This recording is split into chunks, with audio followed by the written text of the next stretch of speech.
everyone, Becky here from Becky Sewing Room. Thank you for joining me today. In today's video, I am talking all about a gift to November sewing plans. So I've got a range of different gifts that I want to make over the course of November, and that's what I'm talking about today. So I hope you're having a lovely day wherever you are in the world, and I'm just going to give you a little sneaky peek of the things that I'm going to be talking about. So I have this project, and this project. So lots to keep me busy during the course of November. Don't forget, I'd love to hear what you're working on this month as well. So please do leave me a comment down below and let me know what you're working on for yourself or for other people over the course of the festive season, because that will give me a little bit of inspiration as well as to what I can sew myself over this coming few months as well. For those of you who may be new to my channel, as I said, my name is Becky and my channel is all about sewing. So it's about upcycling, it's about crafting, it's about just anything to do with sewing patterns, fabric hauls, that kind of thing. So if that does sound great to you, then I would love it if you could give this video a like and subscribe to my channel if you haven't already.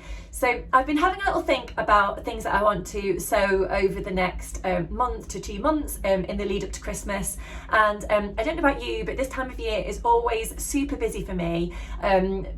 I've got young children, so there's always things going on, whether it be at nursery or at school, birthday parties to go to, family days out that we may or may not be doing, lots of different stuff. So I need to be realistic about what I can actually sew before Christmas, basically. So I've been, first of all, thinking about, selfishly maybe, a little party outfit that I can wear for myself, because I'm doing nothing too fancy, but I'm doing things like I'm going to a wreath making session, so I'm really looking forward to that. So I actually ordered myself a couple of dresses from Vinted. I'm a big fan of Vinted. I love kind of secondhand clothes and things like that. But I've been so disappointed because the things that have arrived are just too small in some way or another. So it might be that they're too short in the length, or it might be that the fit's not quite right for me. And it just kind of reminded me why I love sewing. So I love the process of sewing, but I also love making clothes that actually fit my own body. And then it made me also remember that I've started a dress actually quite a few months ago that I'd kind of put to one side for one reason or another, and I thought, do you know what, that is going to be the perfect party dress. So as a gift to myself for the festive season, I am going to make myself a party dress and actually finish the dress that I have started. So I'm just going to share that one with you. So this is the poppy dress by Cinnamon Daisy. So I will pop in a little image of what that pattern actually looks like. And here is the dress. So this is a beautiful sateen type fabric that I was given from Minerva as part of their brand ambassador program. So as you can see, I've done quite a lot of the project, but I have made a few little changes to the dress.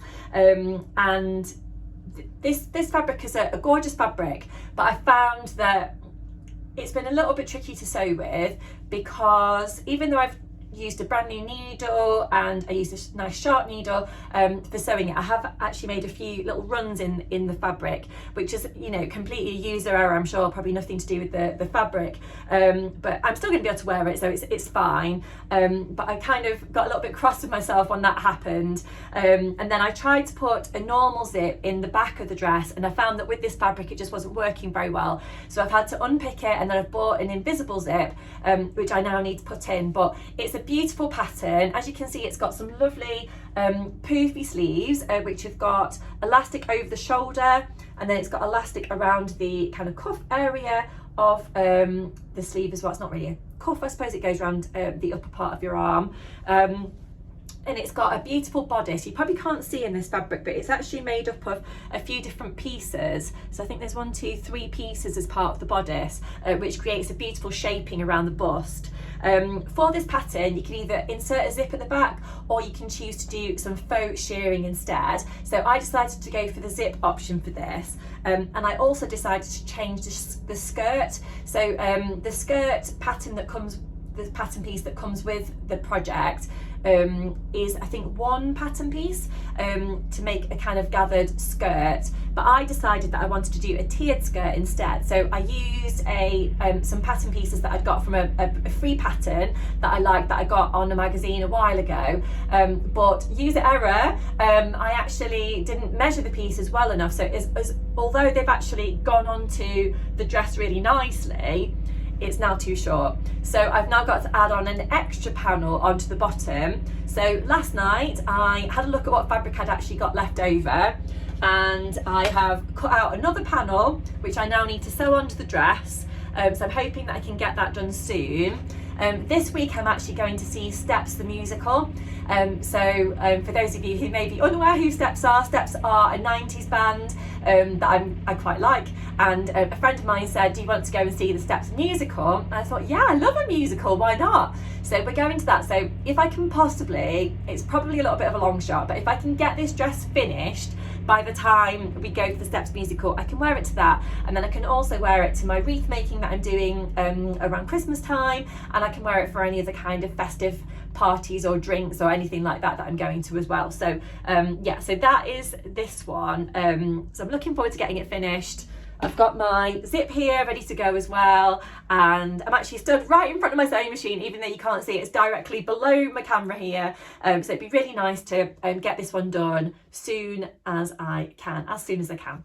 So the next project that I'd like to work on is a present for one of my friends. So my friend Lisa is having another baby, and it's so exciting, and the baby is due kind of imminently. So I'm a little bit behind with this project, but I said to her, I'm going to make you a new dressing gown that if it is ready before the baby comes, then you can pop it in your hospital bag. But if it is not ready, then it can be a nice gift that you can wear when the baby actually comes, and you can wear it when you're feeding the baby, when you're keeping warm at home, when you're snuggling up, all that kind of stuff. So I've got a pattern that I've used before, which is a nice one. So here it is. So this is a gather pattern, so it's quite an old pattern, and it is a pattern that I've actually used before. It's actually quite a short dressing gown, but I think I'm actually going to add a little bit of length onto the dressing gown, because Lisa likes a dressing gown that I've got that is a really nice one that I actually made when I was having my little boy, and I made it for my hospital bag, and I've actually used it when I've been in hospital a couple of times, and yeah, it's a really nice dressing gown basically to have and use, and it's like a lightweight one. Mine was made out of cotton poplin material, but I decided that because this is more of a winter weight dressing gown,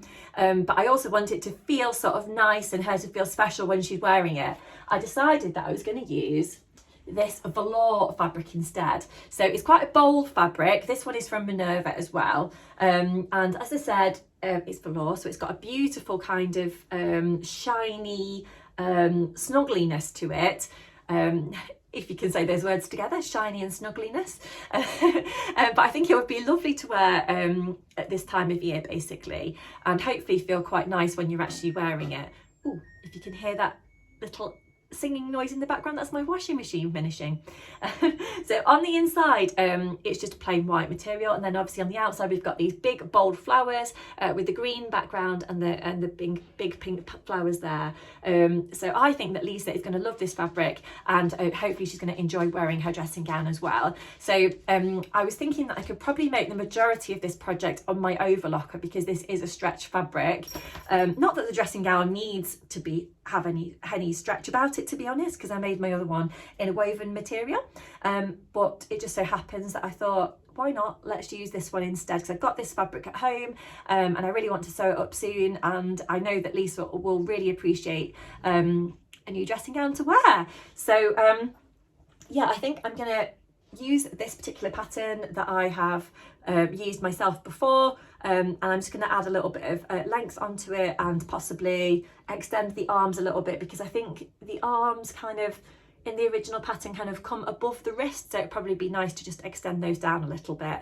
But yeah, so that is one of the projects that I'm planning to work on as part of this A Gift to November. Then another project that I was thinking of working on as part of this sewing challenge is with these fabrics here. So as you can see, I've got some cotton webbing here. I've got two different cotton poplin type fabrics. I think this purple one came in a previous Sew Hayley Jane box, and I've had it for must be at least a couple of years maybe. And this other fabric here, I'm actually not sure where I got that from. I think originally I bought it to make a little skirt for like summertime or something, never got around to it, and again I've had it in my stash for quite a long time. So I was thinking the other day that I take both of my children to swimming lessons sort of individually, so we go at 2 different times during the week, and each time I'm scrabbling around looking for a bag to take. So I thought, do you know what, I'm actually going to make a lightweight swimming bag that will dry really easily, that I can just shove everything inside, that I can just, you know, it's going to be lightweight, so it needs to be big and it needs to be lightweight. So lightweight so it can dry really easily. I can maybe shove it in the washing machine, so that, you know, it doesn't really matter if it gets wet or not, because it's just going to literally take the swimming things from home when they're dry to the swimming pool. I'm going to put the towel and the wet swimming costumes and whatnot in it, and then I'm going to bring it home and I'm going to wash the stuff.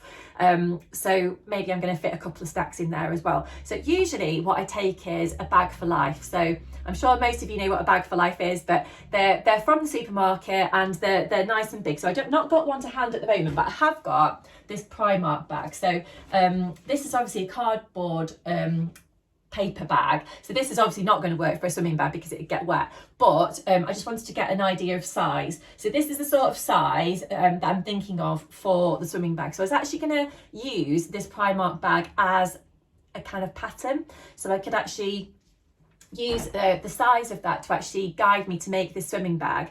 And then I thought I would use the cotton webbing to make the straps. So I think that this is going to be, even though it sounds maybe a little bit boring making a swimming bag, I think it's actually going to be so useful that I'm not kind of scrabbling in the cupboard twice a week looking for a bag to use. So yeah, after months and months, maybe years of swimming lessons, I've just come up with this idea. I don't think it necessarily needs to be waterproof because it's not going to be a lot of water. It's literally the swimming stuff that, you know, will have chlorine swimming water on, but I normally wrap those in the towel and then put them in the bag. So yeah, I'm thinking this is going to be a practical project, but it's also going to get quite a lot of use. I decided to go for these 2 fabrics because I've got them in my stash. I don't have to buy a new fabric, but then I also thought that they kind of work for both Alice and William, so my little boy and my little girl, that they'll probably both like, and they'll work to use as part of their swimming bag that they can share, because it's really a bag that I'm going to use rather than they're going to use, but I'm taking them to swimming lessons, if that makes sense. So I think these are nice kind of neutral colours that they're both going to like, and yeah, it's going to be a nice practical bag that hopefully we can use for years to come. So that is going to be one that I want to work on in November as well, as a gift to both me and the children, if that makes sense. So ahead of the Christmas period, or Christmas Day should I say, there will be other things that I want to work on as well. I'd like to make my husband a new jumper, I'd possibly like to make him a couple of t-shirts as well, and there may be other bits and pieces that I want to make for myself or the children as well, but I didn't want to overcommit for November as part of this sewing challenge, is what I can actually fit in basically. So I decided to do those 3 things: the dress for me, the dressing gown, and the swimming bag as well. And if you are unfamiliar with the rules and everything for a gift to November, I shall tell you now. So the gift to November, or a gift to November should I say, is a sewing challenge that's been hosted on Instagram by Sew Like Dotty. So it happens each year. It's been going for a couple of years, or a number of years so far, I'm not sure exactly how long, but it's a challenge that happens during November, and you can post what you make on Instagram at any point during November from the 1st through to the 30th, and all you have to do is use the hashtag AGTN 25, so a gift to November 25 basically. So I'll pop the hashtag on the screen here so you can see it. You can also email in entries if you want to, if you don't have access to Instagram, so you can find the email address on So Like Dotty's accounts if you want to, but obviously if you don't have access to Instagram or whatnot, you might not be able to see it. So I will pop that down in the description box as well, and I will try and pop it on the screen so you can see it. But it's great that you've got that option to email over your entries if you want to, if you are an Instagram user. So in terms of the project that you can do, it can be literally anything, as long as it's a gift basically to yourself or someone else, as part of the gifting kind of season when we're all making stuff for us and for other people in the run up to Christmas. When you are posting your entries on Instagram and you do tag in So Like Dotty and use the hashtag that I mentioned.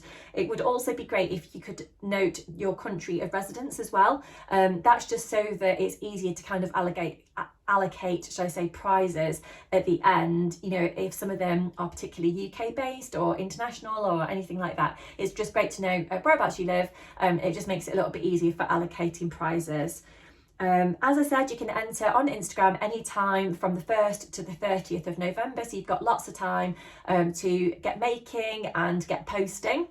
And finally, just to mention, there are lots of great prizes to be won, so it's really worth entering. And you never know, you might be one of the lucky ones and win a prize. Over the years, I've won a few different things on Instagram through entering online challenges, so it's definitely worth entering because you never know what you're going to come up with at the end. There's also a vlogger tour that is supporting So Like Dotty's challenge as well, a gift to November. I'm one of the vloggers taking part, as you know, because you're watching this video, but there are a range of other vloggers taking part across the month as well. So do keep an eye out for videos and sewing plans and ideas, because hopefully that's going to give you a little bit of inspiration of what you could be working on at home as well. So I do hope you decide to take part. Do let me know in the comments below what you are making and what you're making as part of the challenge, because I'm a little bit nosy and I'd love to know.